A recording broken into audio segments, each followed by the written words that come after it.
run. When the relationship starts to feel like an emotional burden instead of a blessing, run.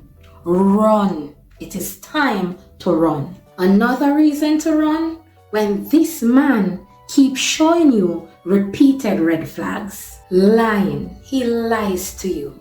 Controlling behavior. He tries to control you. Manipulating you.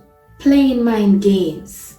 Ladies, if you have to question a man's intention constantly, he is not the one. Run. The first time you see a major red flag, do not wait for a confirmation.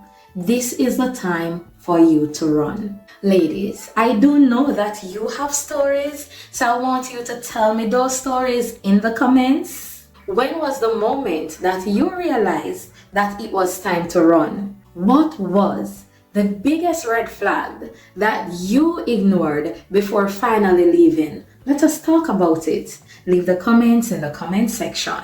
If this video gave you clarity, I want you to do me a favor. Leave your comments, like the video, share the video, subscribe to the channel. Help me to bring my subscription up. And if you even want me to break down more dating red flags, let me know. Until next time, remember, don't walk, don't wait, run when necessary.